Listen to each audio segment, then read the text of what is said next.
Vale, pues es un honor estar aquí con ustedes este día, el Día de la Sangha. Sadayoti muy amablemente me invitó a participar en este evento. Es mi primer evento después de la pandemia, ¿no? Porque obviamente yo estaba muy a gusto en mi casa, ahí de ermitaño, recluido, ¿no? No salía para nada y de pronto las cosas han ido cambiando y existe otra vez esta posibilidad de estar aquí compartiendo con tantas personas, a caras conocidas, caras que tenía mucho tiempo que no veía, ¿no? Nuevas caras, y eso es como muy importante para mí, es muy valioso que estén aquí en este momento. Probablemente hay otras cosas que hacer allá afuera, ¿no? Y hemos decidido estar en este instante compartiendo. Y sobre todo en este día, que es el Día de la Sangha, y lo que hacemos realmente como comunidad, pues es eso, reunirnos, estar aquí, ¿no?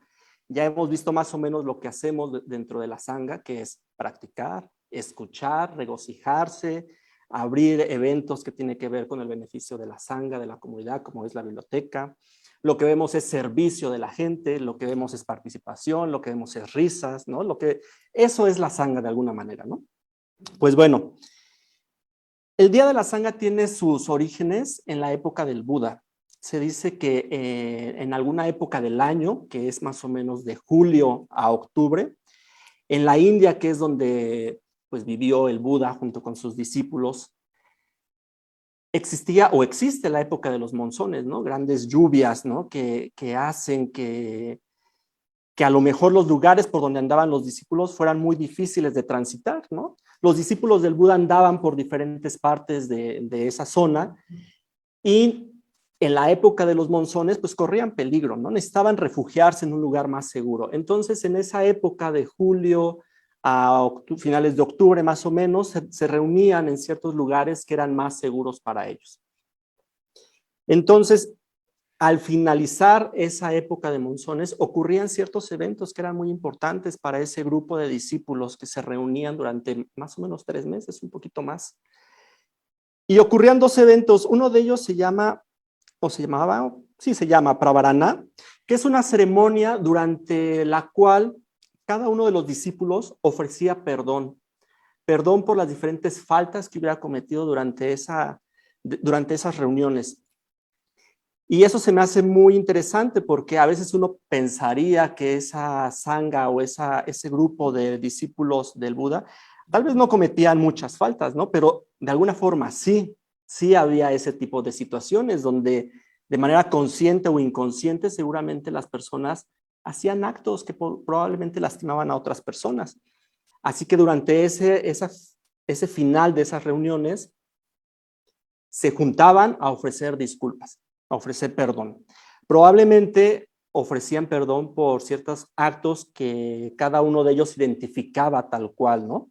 Hay ocasiones en que uno se da cuenta perfectamente si le habló rudamente a una persona y por eso ofrecía una disculpa, un perdón, ¿no? Pero probablemente ofrecían perdón por otras cosas que tal vez no alcanzaban a darse cuenta que ocurría. Y creo que esa es una práctica muy bonita que se podría como incorporar, ¿no? Porque a veces al estar reunidos, invariablemente de pronto cometemos ciertos actos que pueden ser ofensivos para algunas personas y a veces no nos damos cuenta de una manera muy consciente que eso ha sucedido. Entonces, esta acción de ofrecer un perdón de manera general cuando acaba una reunión, creo que es muy maravilloso porque puede evitar que nos vayamos con ciertos malos entendidos, ¿no? Con ciertos malas diferencias con otra persona. Y bueno, eso es lo que hacían los discípulos del Buda. Pero además ocurría otro evento. La gran mayoría de los discípulos del Buda eran renunciantes, eran personas que habían renunciado a su vida mundana, a su vida cotidiana, y habían decidido practicar. Y generalmente lo que traían eran ropajes hechos simplemente con pedacerías de telas, ¿no? Eran ropajes que no estaban muy bien cosidos, muy bien configurados, únicamente servían pues para protegerlos del clima tal vez, ¿no? Para andar vestidos.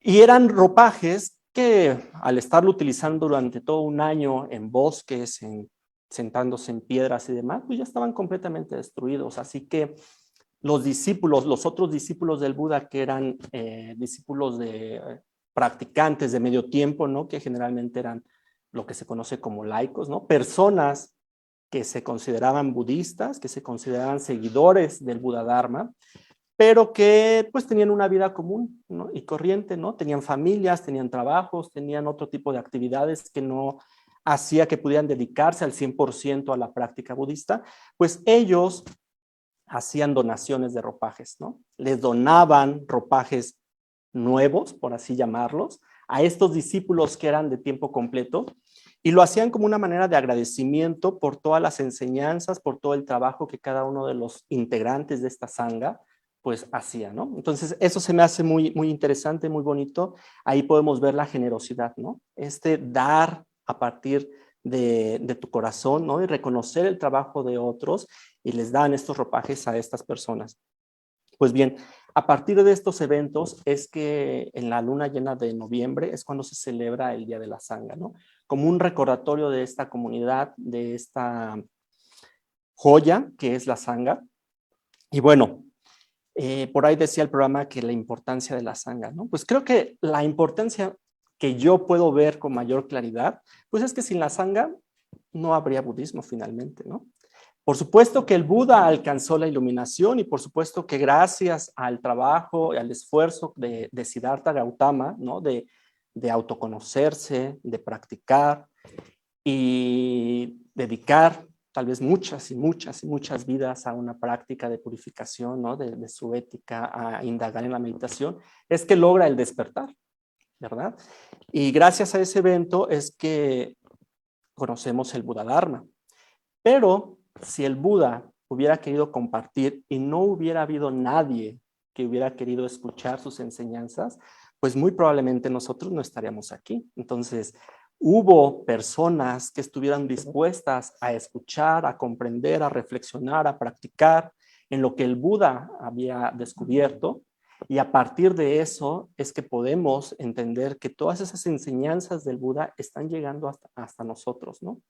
Gracias a la comunidad de discípulos, de practicantes de hace más de 2500, 2600 años, es que ha pasado la enseñanza de boca en boca, de boca en boca, de boca a palabras, de palabras a entendimiento, y ha habido toda una red donde podemos ver que se han compartido las enseñanzas y es a partir de eso que las enseñanzas han llegado a nosotros. Entonces creo que la importancia de la sangha es eso, que se ha podido propagar todas las enseñanzas, las prácticas que el Buda nos heredó, ¿no? Eso es como lo más importante que puedo notar en este instante. Pues bien,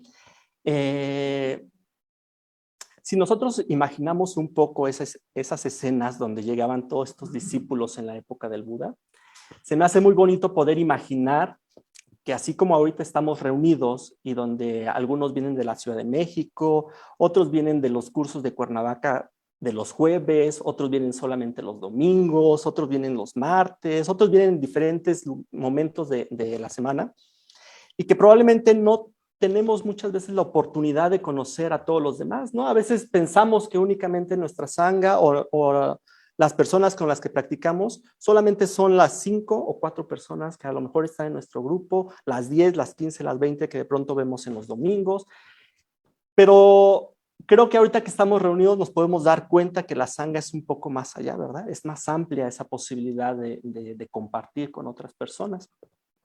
Entonces, en esa época me imagino que algo así ocurría, ¿no? De pronto, personas que practicaban en diferentes lugares, en diferentes bosques, ¿no? Se reunían y llegaban a este lugar donde se iban a refugiar durante 3 meses y de pronto a lo mejor veían por allá que iba entrando Sariputra, ¿no? El discípulo sabio del Buda, ¿no? Que se dice que era un discípulo que era muy generoso, que era una persona que tenía una gran capacidad de entender, de analizar y de reflexionar en el Dharma, ¿no? Que esto me llamó mucho la atención, que a pesar de que era uno de los discípulos muy principales o muy importantes dentro de la sangha, se dice que él generalmente cuando tenían como estas peregrinaciones, ¿no? Cuando caminaban junto con el Buda, él se quedaba hasta atrás. Él se quedaba hasta atrás ayudando a los más jóvenes, ayudando a los enfermos, ayudando a los ancianos, a que pudieran continuar. De alguna forma iba cuidando a la sangha, ¿no? Iba ahí conteniendo, que nadie se quedara atrás. Imagínense que llegaba a él, Sariputra, y de pronto llegaba con su amigo, ¿no? Motkayayana, ¿no? Que llegaba también al lado. Este discípulo que se dice que tenía un gran conocimiento en la meditación, una gran práctica meditativa y que además había desarrollado ciertos poderes psíquicos, ¿no? Que le permitían en muchas ocasiones estar en contacto con el Buda a pesar de la distancia que pudiera haber entre ellos. Entonces me imagino llegando a estos dos amigos juntos porque además eran personas que habían cultivado una gran amistad, que ese es uno de los valores muy importantes dentro de la Sangha, la amistad. El Buda en diferentes momentos reconoció que la amistad que había entre estas dos personas era muy importante y que era ejemplar. Realmente era algo que podíamos estar copiando, ¿no? Ellos eran amigos desde pequeños, entonces se ayudaron en su proceso espiritual, se ayudaron a encontrar al maestro, que en este caso es el Buda, ¿no? Se ayudan a encontrar una respuesta a su sufrimiento y además se regocijan en el mérito de ambos, ¿no? Constantemente ellos están elogiando el trabajo que cada uno de ellos hace. Pues bueno, me imagino estas escenas llegando ellos, pero además no llegan solos, ¿no?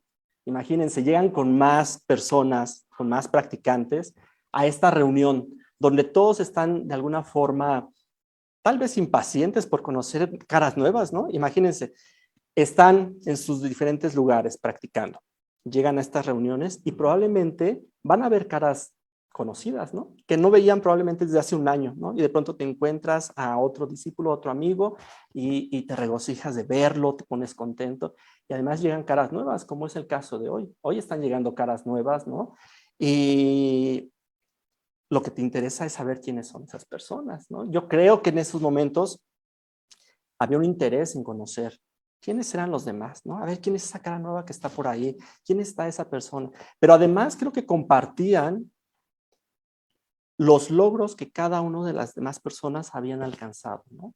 Compartían enseñanzas que probablemente alguien tuvo el privilegio de escuchar del Buda, pero que una persona no estuvo presente y esos eran los momentos adecuados para poder compartir con alguien más, ¿no? Ah, mira, el Buda en tal lugar, en tal situación, dio esta enseñanza. Entonces, en la Sangha también se da eso, se da el compartir enseñanzas. Y me imagino que en otro momento llegaba también Kashyapa, ¿no? Llegaba ahí el Buda austero, ¿no? Llegaba, tal vez él practicaba de una manera más solitaria, pero también llegaba de pronto con algunos discípulos que lo seguían, ¿no? Que les gustaba la manera como él practicaba, esta renuncia que tenía Kashyapa, de pronto lo llevaba a solamente comer una vez al día, ¿no? Dormir tal vez parado, ¿no? Hay algo de Kashyapa que me llama mucho la atención, es que él había hecho el voto de comer lo que la gente le ofreciera, sin poner ninguna restricción o ponerse un poco chocante de que dame más de aquello y menos de esto. No, él dijo, yo voy a comer lo que la gente me dé. Y dicen que en algún momento un leproso le ofreció comida. Y mientras le estaba dando la comida, al leproso se le cae un dedo y cae en el cuenco de Kashyapa. Sí, probablemente es una escena un poco horrorosa, ¿verdad? Y probablemente nosotros diríamos, guácala, ¿qué es esto, no? Pero Kashyapa, al contrario, se contentó con lo que le estaban ofreciendo. ¿Mande? Pues probablemente no lo sabemos, ¿verdad? Pero Kashyapa se sentía feliz con lo poco que tenía. No necesitaba de nada más que su propia presencia, su propia práctica, su propio conocimiento del Dharma para ser feliz. No necesitaba tener grandes ropajes, no necesitaba tener grandes comodidades y grandes lujos. Él se sentía satisfecho, contento, feliz. Y fueron discípulos que alcanzaron la iluminación. Realmente fueron discípulos que tuvieron grandes logros, ¿no? Entonces me imagino estas escenas, ¿no? Llegando de estos grandes maestros, ¿no? Y uno ahí conociendo, ¿no? Intrigado un poco de saber más de sus vidas. Eso se me hace bien interesante, ¿no? Y si lo traemos al presente, pues así es, ¿no? Estamos aquí, queremos conocer algo más de alguien, queremos escuchar, queremos saber cómo practican, ¿no? Queremos saber con quién practican, ¿no? Y eso se me hace muy interesante y eso va generando esos lazos de comunicación con la Sangha, con otras personas. Pues bien, en esta imagen de discípulos, pues he mencionado prácticamente a discípulos hombres, ¿verdad? Pero también en estos lugares llegaban mujeres Hoy en día, pues las mujeres tienen mayor presencia, pareciera, al menos en este lugar, ¿verdad? Hay una presencia muy fuerte de las mujeres y eso es muy bonito, es muy bello, ¿no? Habla de esa determinación y de ese esfuerzo y de esas ganas de transformarse como personas. En la época del Buda también había ese interés de varias mujeres, ¿no? Que querían practicar de una manera más profunda. Y en algún momento la tía de Siddhartha Gautama, que fue la persona que crió al Buda, ¿no? Su madre adoptiva, ella también en algún momento escuchó las enseñanzas del Buda y se convirtió en una discípula laica del Buda, ¿verdad? Ella practicaba, pero tenía todavía sus obligaciones como reina de ese lugar, ¿verdad? No podía practicar de una manera más profunda, de una manera más completa, porque tenía ciertas obligaciones que cumplir. Se dice que cuando muere el padre de Siddhartha, el rey Suddhodana, pues ella toma la determinación de practicar de una manera más profunda. Así que decide acercarse al Buda y hacerle la propuesta de que ella quiere ser ordenada como una monja, como una bhikkhuni. En esa época había la costumbre de negar 3 veces las peticiones de las personas, ¿verdad? Y el Buda en algún momento se niega cuando ella le solicita esa petición de ser ordenada, se niega a ordenarla como monja. Y bueno, ella tal vez se queda un poco impactada, un poco inquieta de que haya sucedido eso, ¿no? Sin embargo, ella persevera. Ella está decidida y ella sabe lo que quiere. Ella quiere ser ordenada, quiere practicar de una manera profunda, quiere renunciar a la vida que tenía, ¿no? Total que así suceden otro par de ocasiones. Y es a partir de la intervención de Ananda que Ananda cuestiona al Buda, ¿no? De la razón por la que se está negando a que Mahaprajapati entre a la orden. Le pregunta que si es porque ven las mujeres poca posibilidad hacia la iluminación. Y el Buda dice que no, o sea, que realmente las mujeres y todos los seres, así hombres, mujeres, todos los seres tienen la posibilidad de alcanzar la iluminación, ¿no? Y es a partir de ahí que se forma esta orden de mujeres. El Buda ordena a su tía Mahaprajapati, ¿no? Como una bhikkhuni, como una monja, como una renunciante. Y ella es la que empieza a encabezar toda esta orden de mujeres, ¿no? Diferentes mujeres con distintas ocupaciones, con distintas vidas, con distintos pasados, entran, renuncian a sus vidas y entran a esta orden de mujeres, ¿no? Entonces me imagino llegando también a estas mujeres grandiosas, ¿no? Algunas de ellas ya haber alcanzado la iluminación, ¿no? Otras tal vez recién llegadas, ¿no? Con diferentes estilos de vida. Y lo que quiero ahora es compartir con ustedes la vida de 3 personas que para mí, al leer un poco su vida, me impactaron, sí, me impactaron bastante, pero a la vez me inspiraron, ¿no? Realmente, cuando leí sobre ellas, me pareció muy bonito en esta reunión compartirles, ¿no? Una de estas practicantes, una de estas primeras discípulas del Buda, se llamaba Vimala. No sé si alguien la conozca. Bueno, pues se dice que Vimala era hija de una mujer que practicaba la prostitución. Se dice que ella, la madre de Vimala, vivía de la belleza de su cuerpo, ¿no? Entonces, a partir de la belleza de su cuerpo se ganaba el dinero. Vimala, cuando alcanzó la edad adecuada, pues también se dedicó a la prostitución. Y se comenta que en alguna ocasión, en un bosque, se encontró a Motkayayana y se comenta que algunos líderes religiosos, contrarios a Motkayayana, ¿no? Quisieron tenderle una trampa y entonces contrataron a Vimala para que sedujera a Motkayayana, ¿no? Así que ella se prestó para esa trampa y fue a los aposentos de Motkayayana, ¿no? A seducirlo. Y la respuesta de este discípulo del Buda fue contundente y la rechazó de una manera tajante, ¿no? Le comentó que él era un discípulo que practicaba pues la renuncia, ¿no? Que meditaba y que no iba a caer en la seducción que ella le proponía. La manera como Motkayayana le respondió o la rechazó es muy tajante, pero básicamente lo que hizo fue él mencionarle las impurezas del cuerpo humano, ¿no? Hablarle de algo que está más allá de la ilusión que de pronto creamos en el cuerpo humano, ¿no? Le habló de las impurezas, le habló de lo desagradable que es el cuerpo humano y que no solamente es esta figura, ¿no? Que pudiera seducir y pudiera engañar a nuestros sentidos. La respuesta de Bimala fue tal vez quedarse muy impactada frente a este tipo de respuestas, porque tal vez ella estaba muy acostumbrada a que todos cayeran ante su belleza, ¿verdad? Ella estaba muy segura de lo que poseía, ¿no? Y de pronto el ser rechazada de una manera tan fuerte, tan contundente, pues la llevó a ella a reflexionar bastante en el engaño que se había creado de sí misma. Así que decidió buscar al Buda y convertirse en su discípula. Y poco tiempo después se dice que también entró a la orden de bhikkhunis, ¿no? Renunciantes, se ordenó como monja, probablemente con Mahaprayapati, ¿verdad? Probablemente Mahaprayapati la ordenó y ella se esmeró y practicó de una manera muy profunda. Y lo que quiero leer es la manera como ella expone su vida, pero además expone la manera como alcanza la realización. Entonces voy a leer muy brevemente lo que ella expone. Dice Bimala: mi cuerpo era perfecto y me embriagaba. Mi hermosa piel, mi porte, mi altiva juventud despreciadora de las otras mujeres menos afortunadas. Mi cuerpo era perfecto, lo vestía con telas exquisitas, lo maquillaba y lo adornaba.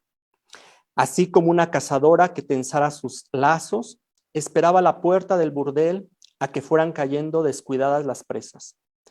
Mi cuerpo era perfecto y embriagaba a cualquiera, y me embriagaba. Enseñaba mis pechos y mis muslos y otras partes secretas. Y los hombres soñaban que soñaban, mientras yo, codiciosa y vana y tonta, reía y me quedaba con sus monedas. Hoy mendigo y mi cuerpo viste harapos, y me he cortado el pelo y me siento a los pies de un árbol sola, y el vacío es mi presa, o yo la suya. He cortado las cuerdas que me ataban a los seres humanos y a los dioses y a las sordas pasiones cegadoras. Bimala es libre. Bueno, pues esa es la primera historia que quería compartir con ustedes. La siguiente historia es de otra discípula que se llamaba Sona. Se dice que Sona, en una época de un Buda antiguo, Siddhartha, de pronto en estas historias nos encontramos con que se habla de vidas pasadas, de otras épocas, ¿verdad?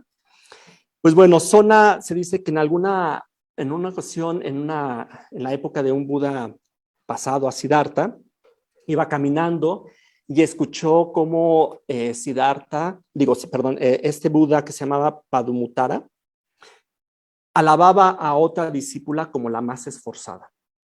Y Sona, al escuchar esto, como ese Buda se regocijaba en esta discípula como la más esforzada, ella hizo el voto que en algún momento ella iba a ser reconocida como la más esforzada, ¿no? Que ella iba realmente a practicar de una manera que iba a ser reconocida de esa manera.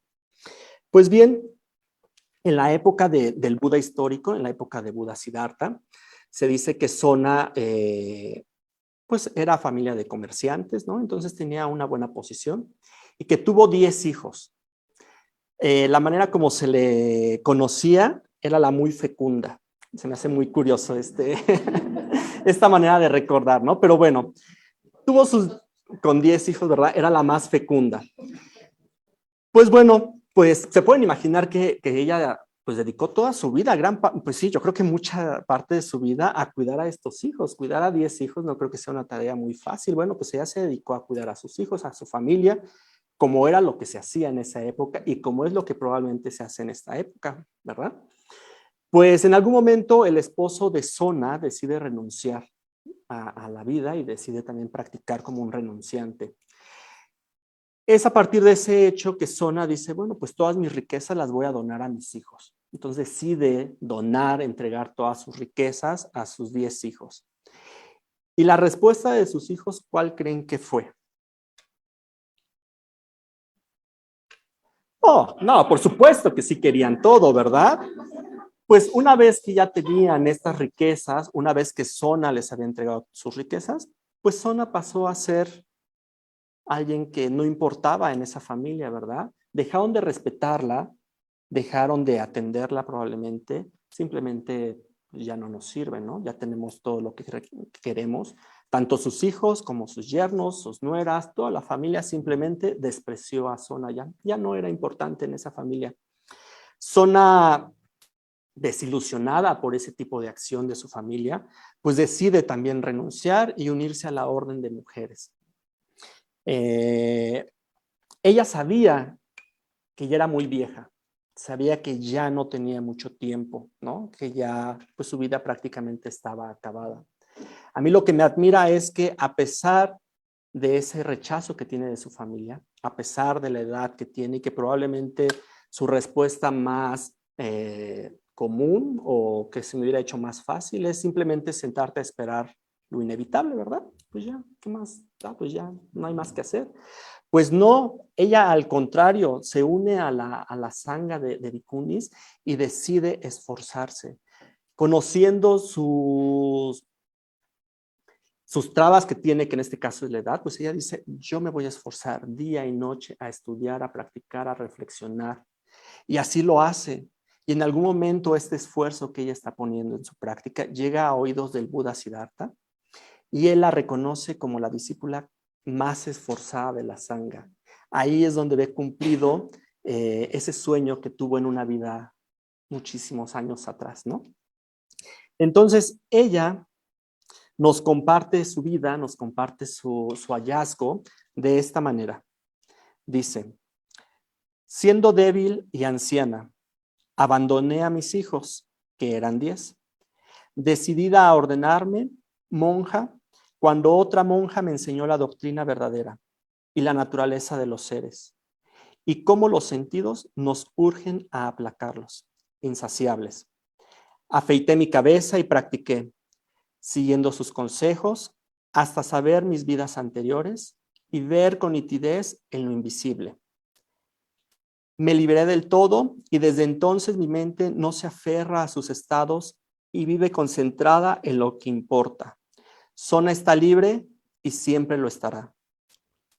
Cortados de raíz los elementos que me constituían, las sensaciones y los sentimientos, las percepciones, las disposiciones innatas y también la conciencia, por fin, Sona está libre de sus sufrimientos y no renacerá. Pues bueno, esa es la historia de Sona, una mujer anciana que se dedicó a practicar y alcanzó la iluminación. Y por último, la historia que les quiero compartir es de otra gran discípula que se dice que es la discípula más importante, una de las más poderosas, más importantes de las primeras discípulas del Buda, que se llama Patachara o Patakara. Se dice que ella también nació o vivió en la época del Buda, de un Buda más antiguo, Siddhartha, en la época del Buda Padumuttara, que era hija de una familia de comerciantes. Y dice que en una ocasión también ella escuchó como el maestro alababa a una de las monjas como la más versada en las reglas de la orden. Y ella también se propuso llegar a ser la monja más versada en las reglas de la orden, ¿no? Practicar la ética de una manera muy profunda, muy comprometida. Pues bien, se dice que en la época del Buda histórico, ella también renació en una familia de comerciantes, así que tenía una posición cómoda. Como era costumbre en esa época, se buscó a un prometido para ella, ¿no? La querían casar con un chico, con un joven que tuviera el mismo estatus social que ella. Pero ella no lo quería, ella no lo amaba, ¿no? Ella amaba a alguien más, se dice que amaba a un sirviente. Así que ella decide fugarse con el sirviente. Se van a vivir a otro lugar, alejado de la casa de la familia. Y como era de suponerse o de esperarse, al poco tiempo ella quedó embarazada. Y en esa época la costumbre era que la mujer fuera a dar a luz a la casa de la familia, ¿verdad? Así que ella, cuando sabía que estaba a punto de tener a su hijo, decide irse a la casa de sus padres, pero el esposo no la deja, no quiere que se vaya. Ella no le hace caso y decide irse. Dice, pues yo voy, ya decidí y me tengo que ir. Se cuenta que a la mitad del camino en el bosque tiene a su hijo. Ahí lo tiene. Pero su esposo fue a buscarla y la encontró ya con su hijo ahí en el bosque, ¿no? Así que pues, la encuentra y se regresan a su casa, ¿no? Ya cuida a su esposa con su hijo. Y al poco tiempo, otra vez se embaraza. Otra vez se embaraza Patachara. Y nuevamente, cuando está a punto de dar a luz, pues decide irse a la casa de sus padres. Nuevamente, el esposo le dice que no se puede ir para allá. Pero ella insiste y dice, me voy. Así que se va con su niño pequeño, no sé, tal vez me imagino que el niño tendría unos 3 años, ¿no? Y se va embarazada, el esposo la va siguiendo, la encuentra, total que ya en un bosque empieza la labor de parto y tiene a su segundo hijo. Pero en ese momento comienza a llover de una manera torrencial. Así que el esposo comienza a buscar pues maderas, ramas, hojas para hacer un pequeño refugio y proteger a su familia. Y mientras el esposo está buscando estos elementos para hacer el refugio, resulta que hay una serpiente, lo muerde, se muere el esposo de Patachara. Patachara pues está esperando a que llegue su esposo y no llega, así que ella piensa, ya pasó mucho tiempo, y piensa que el esposo los abandonó. Ella se pone encima de sus hijos, los protege de la lluvia, los cuida, ¿no? Los abraza. Imagino estas tormentas, ¿no? Con relámpagos y todo un caos en medio del bosque oscuro, todos mojados, ¿no? Y ella protegiendo a sus hijos. A la mañana siguiente, pues va a emprender el camino hacia la casa de sus padres y se encuentra el cadáver de su esposo, ¿no? Al ver la escena, pues ella se queda completamente en shock. Se dice que se queda llorando, se queda impactada durante todo un día, durante toda una noche. Y cuando recupera la cordura, cuando recupera la energía, pues decide caminar hacia su casa, hacia la casa de sus padres. Pero a la mitad del camino hay un río que ha crecido y ese río tiene que cruzarlo para llegar hacia la casa de su familia. Pues va con su pequeño y con el bebé en brazos. Se le ocurre a ella que para poder cruzarlos, primero va a llevar a uno y después al otro. Así que decide primero llevar al bebé, cruza el río, lo deja en algunas hojas secas, lo acomoda y cuando va de regreso por su otro pequeño, se da cuenta cómo llega un halcón y se lleva al bebé entre sus garras. Al ver esta escena, Patachara pues comienza a llorar y comienza a manosear, comienza a intentar hacer algo por salvar a su bebé. En ese momento, el otro niño ve a su mamá que está haciendo tal vez un poco de movimientos, ¿no? Está llorando, no sabe el niño qué está pasando y el niño piensa que la mamá le está llamando. Así que el niño decide entrar al río y el río se lo lleva. El niño muere ahogado. Así que tenemos a Patachara con esas 3 muertes, ¿no? En ese bosque completamente destruida, ¿no? Como puede, recupera un poco la energía y va hacia la casa de sus padres. Y al llegar ahí se da cuenta que la casa de sus padres está derrumbada, porque esta misma lluvia torrencial derrumbó la casa de sus padres, donde mueren todos los miembros de esa familia. Así que no suficiente con la muerte de sus 3 más allegados, también su familia paternal ha muerto, completamente desolada, completamente en shock, completamente destruida. Patachara enloquece, ¿no? Y simplemente comienza a vagar y a vagar, ¿no? Con este sufrimiento tan tremendo.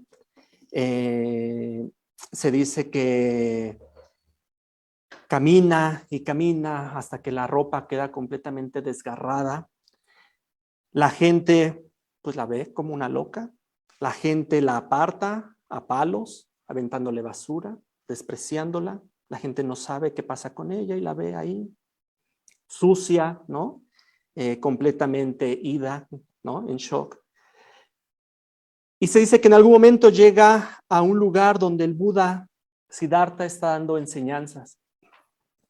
Llega Patachara a ese lugar y empieza a escuchar la enseñanza del Buda.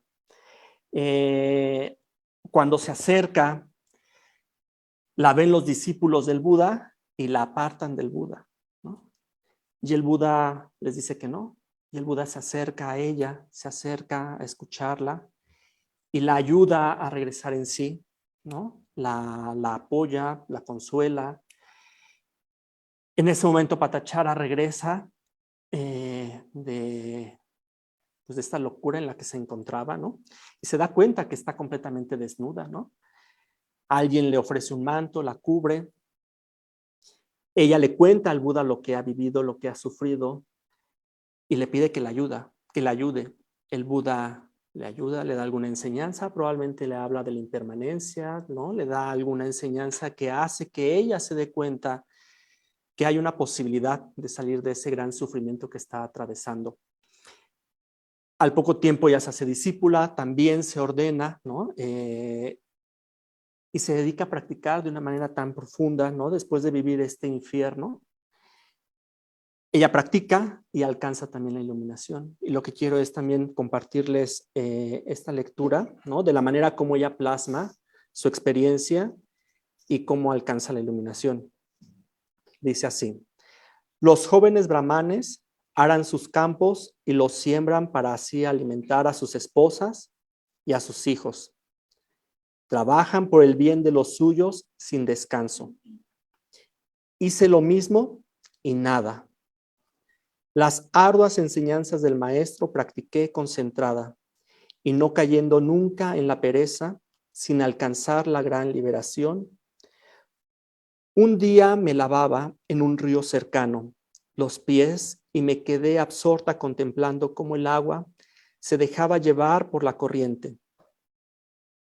Aproveché ese instante para embridar mi mente, un pura sangre inquieto que relincha, y coger una lámpara y entrar decidida en mi celda. Inspeccioné mi cama, me senté en un cojín, despabilé la vela con la aguja y sentí de repente que apagaba también con ella todas mis pasiones. La habitación a oscuras y yo en la luz. A mí esta historia, la verdad es que sí me hizo sentir muy, muy conmovido, ¿no? Estas historias de mujeres grandiosas, ¿no? Que parecían a veces historias lejanas porque ocurrió en mujeres de hace 2500, 2600 años, pero seguramente que se parece a muchas historias hoy presentes, ¿verdad? Puede ser nuestra propia historia, puede ser la historia de alguna mujer muy cercana, de algún hombre muy cercano, ¿no? Estas historias donde pierdes de pronto todo, ¿no? Y que pareciera que no queda otra cosa más que vivir en la locura, ¿no? Y en la desolación y en el sufrimiento. Son historias que realmente me conmueven, que me hacen pensar en todas estas posibilidades de practicantes que hay, ¿no? Y que cada uno de nosotros, con lo que tenemos, con lo que venimos cargando, con las cualidades que tenemos, con los pasados que tenemos, vamos construyendo poco a poco algo en nuestras vidas. Poco a poco estamos intentando transformarnos, ¿no? Y que para ello necesitamos una sangha, necesitamos una comunidad que nos ayude, que nos cobije, que nos comparta las enseñanzas, ¿no? Ellas encontraron justamente eso, encontraron mujeres que las apoyaron, que las entendieron, que las acompañaron durante todo su trayecto, no importando a lo que se dedicaran, no importando la condición física en la que estuvieran, no importando el sufrimiento que estuvieran cargando, siempre hubo alguien ahí para apoyarlas, para acompañarlas en este transitar. Si lo pensamos en nuestro presente, pues eso es la sangha, ¿verdad? Venimos cada uno de nosotros con nuestras propias historias. Que te escuche, que te comprenda y que sepa en la situación en la que te encuentras. Encontrar ese respaldo creo que es algo muy valioso, ¿no? Y la sangha es una de sus funciones que tiene, el apoyarte, el acompañarte. No significa que la sangha está ahí para señalarte, ¿no? Como para decirte, tú no, tú sí, tú no, tú sí, ¿no? La sangha está abierta a recibir cualquier practicante, ¿no? Independientemente de sus condiciones de vida. Y las mujeres hayan podido transformarse y que a partir de esas experiencias estén conmoviendo a otras personas que leen sus poemas. La sangha de inspiración. Si bien estos relatos que les estoy contando parecieran de otro mundo, ¿no? Con toda esta entereza, con toda esta determinación, con esta fortaleza para llevar a la transformación, pues seguramente si miramos aquí, hay muchas personas que tienen una fuerte determinación en su práctica y que pueden ser una gran fuente de inspiración para cada uno de nosotros. Hay personas que aquí han renunciado a sus trabajos por dedicarse al 100% a esta comunidad, a esta práctica. Hay personas que están dedicando su tiempo dando servicio para que esta comunidad florezca y siga creciendo, ¿no?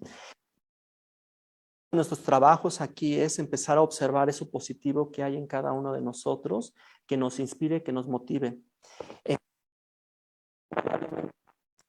Que también la sangha nos desmotive, porque efectivamente de pronto hay personas que probablemente no nos caen tan bien o que de pronto tienen ciertas torpezas que para nosotros no nos hace sentir muy bien y puede ser que podamos sentir un poco de desmotivación o de desinterés, ¿no? Bueno, cuando eso suceda, que creo que también es importante que suceda, es un buen momento también para reafirmar realmente cuáles son las ideas que yo tengo de la sangha, cuáles son probablemente las expectativas que yo estoy poniendo en la sangha y que pueden ser demasiado grandes y que a veces las personas no podemos llegar a cumplir esas expectativas, que cada uno de nosotros está intentando practicar lo mejor que puede con lo que tiene y que probablemente alguien está practicando de una manera y la torpeza que comete a lo mejor no se da cuenta porque todavía no alcanza a ver todo su persona. Y si alguien los nota, pues puede reflexionar, mira, eso que cometió esta persona es algo que no quiero hacer, ¿no? Y a lo mejor puedo estar yo ahí para acompañar a esa persona que en algún momento pueda transformar esa torpeza, no a partir de señalarla, no a partir de evidenciarla, sino a partir de acompañarla, ¿no? Y esperar que su proceso de cada uno vaya teniendo sus frutos, ¿no? En algún momento cada uno de nosotros tal vez podamos ir reconociendo nuestras torpezas, ¿no? En algún momento tal vez no lo vamos a hacer, pero en algún otro momento seguramente sí vamos a ser capaces de darnos cuenta de ello. Y la sangha va a estar ahí acompañándonos, cobijándonos, ayudándonos. Pues bueno, creo que en esto que he comentado puedo resaltar esa importancia de la sangha, ¿no? El compartir el Dharma, el apoyarnos. El camino espiritual puede ser un poco difícil de llevar, ¿no? Y si no es acompañado, si no es a partir de alguien que te puede sostener, ¿no? Y que a veces te puede animar a que vayas un poco más adelante, probablemente no se pudiera obtener resultados, ¿no? Yo mencionaba hace rato que en la época de la pandemia, pues estuve encerrado, ¿verdad? Y de alguna manera yo tenía la idea de que estaba muy cómodo ahí en casa, ¿no? En mi actitud de ermitaño. Pues yo estoy aquí feliz, ¿verdad? Muy contento. Pero a veces no te das cuenta de la importancia de estar en contacto con las personas y es a partir de compartir que te puedes realmente conocer más, que te puedes abrir a otras experiencias y puedes justamente dar más provecho de tu propio potencial. Encerrado, ahí aislado, creyendo que tienes lo suficiente para autotransformarte, puede ser solamente un engaño, ¿verdad? Porque dejas de ver otros aspectos de tu persona. Es a partir de estar en comunidad que podemos identificar otras torpezas, porque a lo mejor al comunicarnos con alguien más, podemos darnos cuenta de nuestra habla torpe, ¿vale? Podemos darnos cuenta de nuestros venenos que se están manifestando a partir de rechazar o de apegarnos a una persona. Entonces, creo que aquí a lo que quiero apuntar es que, o la invitación es a hacer sangha, unirnos, vivirnos en sangha, ¿no? Seguramente todos han escuchado este dicho, ¿no? El que se junta con lobos aullar se enseña. Yo lo quise transformar un poquito y el que se junta con la sanga se enseña. Y ese es el propósito de la sanga. Pues bien, pues muchísimas gracias.